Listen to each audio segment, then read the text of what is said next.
안녕하세요. 저희는 야 너도 어디서든 라면 먹을 수 있어 라는 주제로 발표를 진행하게 된 옴찬웅 안수루입니다. 우리 모두 한 번쯤은 이제 그 학교에서 참지 못하고 라면을 반입해서 먹어본 적이 한 번쯤은 있을 겁니다. 특히 2학년쯤 됐다면 한 번쯤은 먹어봤을 텐데요.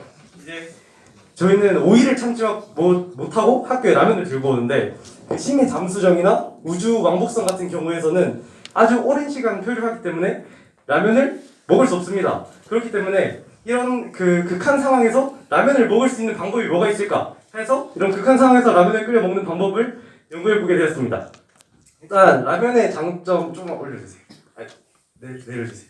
저희 일단은 라면의 장점 3가지를 일단 소개해 드릴 건데, 첫 번째는 조리 방법이 아주 쉽다. 그리고 두 번째는 값싸고 맛있다. 그리고 세 번째는 간편하게 먹을 수 있다. 라는 이 3가지 장점인데, 이 3가지 장점을 우주 공간에서 만족시킬 수 있는지에 대해서 연구를 또 진행해 보게 되었습니다. 이론적 배경을 설명하자면 설명을 아직 안 하고 이제 발표를 하면서 설명할 거예요. 그래서 대충 저기 위에 4가지가 있다는 걸 알아주시고 그리고 또 세 번째 게 되게 중요한데, 면이 끓는다고 면이 익는다고 물이 끓는 게 아니에요. 그러니까 우린 라면 끓일 때 물이 끓으면 면이 이제 익을 것 같다 이렇게 생각하는데 그게 아니에요. 그래서 물이 끓어도 라면이 익지 않을 수가 있어요. 근데 그걸 알아두시고 그 다음에 저희가 극한의 상황에서 있기 때문에 이제 상당히 변할 수 있는 물리량을 고려해야 됩니다. 첫 번째로 외부 기압을 고려했어요. 그래서 물이 끓는 점이 달라지기 때문에 이걸 고려했고, 또 중력, 또 외부 온도, 습도의 용해도, 습도, pH 등에 대해서 고려를 했습니다. 자, 이제 심해에 대해서 알아볼 건데, 일단 당연히 바닷속에서는 라면을 못 끓이겠죠. 그렇기 때문에 심해 잠수함 내부에서 라면을 끓이는 방법에 대해서 설명을 하도록 하겠습니다. 일단 잠수함 내부에 대한 특징을 설명하자면, 첫 번째로는 온도, 습도, 압력이 높습니다. 이거는 바닷속에 내려가서 이제 보통 해수 10m당 1기압씩 올라간다고 표현하잖아요. 근데 일단 심해라는 게 2km 이상이거든요, 깊이가. 그래서 기압이 매우 높아요. 그래서 저희가 이제 압력을 감소시켜 준다고 해도 이제 내부 압력은 기압 1기압보다 높습니다. 그리고 이제 잠수함 내부에서는 불을 사용할 수가 없어요. 그래서 이제 기압에 따른 끓는 점 오름으로 반트호프식이랑 이제 반트호프식에서 유도되는 클라우지우스식을 사용했어요. 그래서 이제 본격적으로 라면 끓여 먹는 방법에 대해서 설명을 드리겠습니다. 이제 잠수함 내부에서 라면 끓여 먹는 방법, 첫 번째는 일단 불을 사용할 수가 없다 했잖아요. 그래서 이제 저희는 인덕션을 사용할 겁니다. 인덕션을 사용해서 이제 온도를 높여줄 수 있겠죠. 근데 이제 물을 끓일 때까지 올려야 돼요. 왜냐면 물이 끓으면서 대류 현상이 활발하게 일어나기 때문에 면에 좀 더 라면 스프가 잘 스며들게 해줄 수 있어서 물을 끓일 때까지 온도를 높여줄 겁니다. 그리고 이제 여러분들이 흔히 아는 면을 먼저 넣냐 스프를 먼저 넣냐에 대한 문제가 있는데, 이제 이거는 이 식을 보시면 대충 알 수 있지만, 이거는 이제 그 스프에 따른 용해도 스프에 따른 끓는 점 오름을 적어 놓은 건데 딱히 큰 차이가 없어요. 근데 그래서 1기압일 때는 차이가 없지만, 저희는 잠수함 내부이기 때문에, 그리고 잠수함 내부에서 아까 습도가 높다고 했죠. 습도가 높으면 면이 잘 불어요. 그래서 저희는 면의 익힘 정도를 보고 판단을 해야 되기 때문에 스프를 먼저 넣고 면을 나중에 넣으면 더 맛있습니다. 그리고 마지막에 이제 계란 넣어줘야겠죠. 라면 하면 화성송 계란탕이잖아요. 그래서 계란을 넣어줘야 되는데, 이제 계란이 익는 온도가 70도에서 익어요. 흰자가 70도, 노른자가 60도, 5도에서 익는데, 이제 그게 지금 끓는 점이 높잖아요. 대충 기압 때문에 105도 정도 된다고 하더라고요. 그래서 105도 정도의 계란을 넣으면 계란이 굉장히 빨리 익어서 계란이 딱딱해질 수가 있어요. 그래서 저희는 불을 끄고 남은 잔열로만 계란을 익혀줘서 계란을 좀 더 부드럽게 먹을 수 있게 할 겁니다. 그리고 이제 저희가 라면을 끓일 때 면을 먼저 삶아서 건져 놓고 국물을 끓이는 경우가 있어요. 근데 이제 면을 먼저 삶아 놓고 꺼내놨을 때 내부 습도랑 온도가 높다고 했잖아요. 그래서 저희가 이거를 좀 더 덜 불게 만들고 싶으면 얘들을 라면 봉지에 넣으면 됩니다. 라면 봉지가 스테인리스로 코팅이 되어 있거든요. 내부가 은색이잖아요. 그래서 얘네가 산소랑 빛을 차단시켜줘요. 사실 빛은 별로 상관이 없지만 이 산소를 차단시켜주는 게 수증기가 같이 차단을 시켜주기 때문에 그 면의 불음을 최대한 막을 수 있습니다. 그다음 우주에서의 라면 먹는 방법인데 실제로 우주에서 라면 먹어요. 우주 라면이라는 우주 식품이 실제로 개발돼 있어요. 하지만 이건 저희가 생각하는 라면이랑 좀 달라요. 라면이 실제로 이렇게 생겼고 근데 실제로 보면은 라면이 이렇게 생겼어요. 되게 응축돼 있죠. 라면이 아니죠. 그리고 국물이 거의 없어요. 그래서 이게 라면인가 싶기도 한데 근데 맛은 맛있대요. 어쨌든 이거의 특징은 라면을 끓이지 않기 때문에 왜냐하면 이게 수증기가 발생하면 각종 그 우주 장비에 문제가 생긴대요. 그래서 공급되는 물의 온도가 70에서 75도예요. 그래서 이걸 고려해서 이게 낮은 온도에서도 잘 끓게 면을 만들었고 또 그 다공성 면이라고 면의 단면인데 왼쪽이 우주식품이거든요. 그래서 구멍이 되게 많죠. 그래서 이게 물을 잘 흡수하도록 면을 특수 제작했다.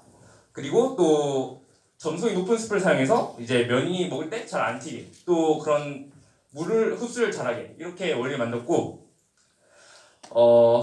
국물이 없다는 아까 설명했고 또 물의 온도가 낮아서 이게 확실하지 않은데 추측이긴 한데 이제 물의 온도가 70에서 75도잖아요. 우리는 원래 100도에서 끓는데 이로 인해 이제 그 물의 자동 이온화산소가 바뀌어서 이제 pH가 뭔가 변할 수 있다. 이것은 맛과 관련이 있다. 그래서 이거를 지구 실제 먹으면 어떤 맛일지는 잘 모르겠지만 이게 뭔가 변할 수 있다. 장소에 따라 뭔가 라면의 제조 방식이 달라질 수 있다. 이거는 한계가 있습니다. 그래서 저는 이런 걸 해결하기 위해 일단 두 가지로 나눴습니다. 우주선 내부에서 제조할 때, 그 다음에 실제 우주 공간에서 제조할 때. 우주선 내부에서는 특징이 중력이 없어요. 그리고 온도와 기압은 정상이에요. 그렇게 일단 중력이 없어요. 근데 아까 국물이 없는 이유가 이게 중력이 없어서 국물이 있으면 바로 이렇게 날아가잖아요. 이렇게. 그래서 이런 걸 막기 위해서 인공 중력을 만들면 돼요. 그래서 이렇게 우주선 회전시키면 얼굴의 V 제곱이라는 각도가 정해지기 때문에 이걸로 중력을 만들어서 할 수 있는데 근데 아직은 이게 우주선에 적용할 수가 없대요. 아직 인공 중력의 그런 기술이 개발되지 않았대요. 그래서 이걸 고려해 볼 수 있고 그다음 또 아까 클라디우스 클라페롱식이 있었는데 이걸 사용하면은 이제 물을 끓일 때 끓는 점을 매우 높인 다음에 그래서 수증기가 발생하지 않도록 해서 높은 온도에서 면이 익도록 하는 방법이 있어요. 그래서 이렇게 되면 이제 면이 기화되지 않으면서 면을 익히기 때문에 면이 익는 시간이 빨라지겠죠. 그래서 그것도 고려해서 해야 됐고 네 그렇습니다. 그 다음에 실제 우주 공간에서는 중력이 없어요. 그 다음에 영하 270도 공기가 없어요.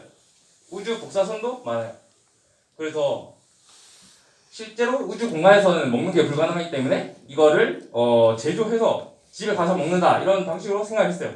그래서 첫 번째 진공은 1세제곱센티미터당 양성자 6개, 7개. 그래서 이건 기압이 C-8승이에요. 물을 바로 거기다 갖다 넣으면 바로 끓겠죠. 그래서 이걸 위해서 압력밥솥을 사용했어요. 압력밥솥은 다 등적 과정이기 때문에 수증기가 외부에 일을 못해요. 그렇기 때문에 이게 다 열이 면에 다 전달되기 때문에 면을 되게 맛있게 익힐 수 있을 것 같아요. 그 다음에 우주선 처리인데 이거는 제조할 때부터 압력밥솥을 담았기 때문에 그 압력밥솥이 부식되지 않도록 특정 위성에 있는 그런 인공위성에 붙은 그런 코팅 처리를 같이 비슷하게 하면 될 거라 생각되고요. 그 다음에 무중력은 대류 현상이 발생하지 않게 하는데 그럼 면이 원래 이게 뭐냐면 기포가 끓으면서 그 대류 현상이 일으킨단 말이에요. 그래서 스프가 면에 잘 습수대로 하는 원리인데 그런 게 없기 때문에 근데 우리가 자체적으로 흔들 수도 없잖아. 압력밥솥을 열어서. 그래서 이걸 위해서는 원심 분리기에 넣고 이걸 회전 운동시켜서 이제 단순 원운동이야 다른 운동도 하면서 되게 잘 섞어주는 거죠. 그런 역할도 할 수 있을 거고 그다음에 그 물을 끓이고 난 후 조리한 회는 그 우주선 내부에서 어쨌든 먹을 거잖아요. 그럴 때 수증기를 제거해야 돼요. 그래서 수증기를 일단 제거하고 일부 제거한 다음에 우주선 내부로 들어와서 통을 열면 그게 수증기가 사라지겠죠. 그래서 바로 먹을 수 있을 겁니다. 자, 그래서 마지막으로 결론 및 제언인데 이제 결론에 따르면 심해는 라면 끓이는 방법에는 큰 차이가 없어요. 왜냐면 그냥 먹으면 되니까. 근데 그래서 라면의 장점은 잘 부각이 되실 수 있다. 근데 이제 심해에서는 그 라면 냄새가 배면 빠지지 않는다는 단점과 그리고 아까 습도가 높아서 잘 불는다 했죠? 그래서 면이 잘 불어나기 때문에 더 빨리 먹어야 된다라는 단점이 있습니다. 그리고 우주에서는 우주선 내부에서 들고 갈 수 있는 게 있어서 이제 그 아까 말했던 세 가지 장점을 모두 만족하는 거지만 이제 마지막 실제 우주 공간에서는 일단 압력밥솥부터 특수 제작을 해야 되죠. 그래서 절대 가격이 싸다고 할 수 없어요. 그래서 가격도 비싸고 이제 맛은 있을지 모르겠죠. 근데 조리 과정도 굉장히 복잡합니다. 그래서 실제 우주 공간에서 라면을 먹기엔 굉장히 어렵다. 그래서 이제 마지막 결론인데 저희는 지금 라면에 지배되어가는 세상에 살고 있습니다. 그렇기 때문에 이제 이런 극한 환경에서도 먹을 수 있는 라면이 꼭 출시되기를 바랍니다. 감사합니다.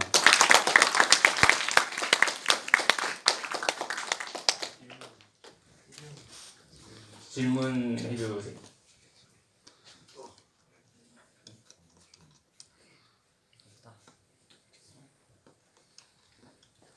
학교와 심해, 우주 중에서 한 군데서만 라면을 먹을 수 있다면 어디서 드실 건가요? 그건 당연히 학교겠죠. 혹시 우주나 심해에서 삼겹살을 못 먹어요? 일단 우주에서는 삼겹살 튀기기 위해서는 기름방울이 되게 많이 튀겠죠. 애초에 그건 불가능하고 심해에서는 먹으려면 먹을 수 있지만 아마 그 삼겹살을 굽는다는 것보다 쪄지는 느낌에 조금 더 가까울 것 같습니다.